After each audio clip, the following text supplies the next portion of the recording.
Dans cette vidéo, nous allons voir quelles sont les caractéristiques du commerce international.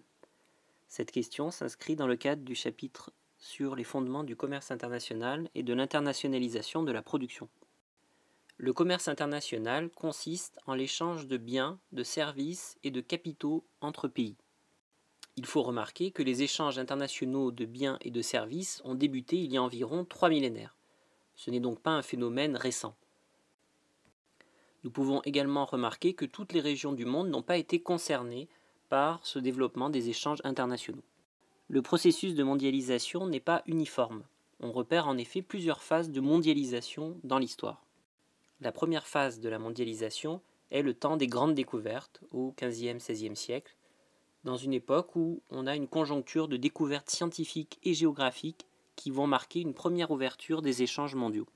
La deuxième grande phase de mondialisation se situe au XIXe siècle avec l'industrialisation et la colonisation qui ont marqué une nouvelle augmentation des échanges mondiaux.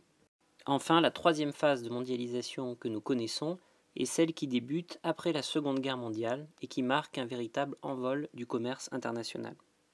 Ces phases de mondialisation sont entrecoupées de phases de démondialisation dans lesquelles on peut noter un certain repli des échanges internationaux. Nous pouvons remarquer que la mondialisation peut avoir plusieurs aspects. Elle a notamment un aspect culturel et un aspect économique. Dans cette vidéo, nous allons nous intéresser principalement à l'aspect économique de la mondialisation. La mondialisation au sens économique désigne une expansion commerciale, productive et financière qui tend à concerner la totalité de la planète. D'un point de vue plus pratique, elle consiste en l'émergence d'un vaste marché mondial des biens, des services, des capitaux et de la force de travail, qui s'affranchit de plus en plus des frontières politiques des États.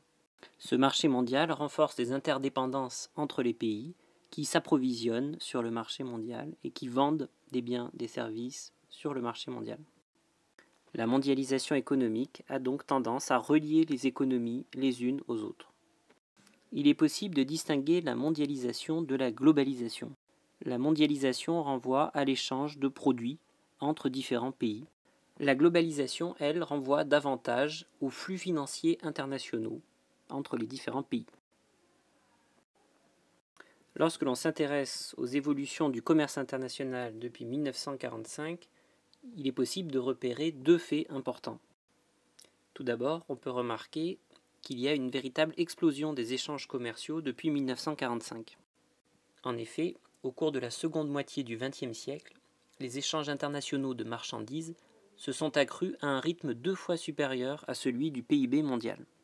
Le deuxième constat important que nous pouvons faire est que cet essor en volume et en valeur de la mondialisation s'accompagne d'une mutation de la structure du commerce international et de la nature des produits échangés. Concrètement, cela signifie que les marchandises qui sont échangées aujourd'hui sont très différentes des marchandises qui étaient échangées en 1945. Nous verrons dans les différentes activités en quoi la structure du commerce international a changé.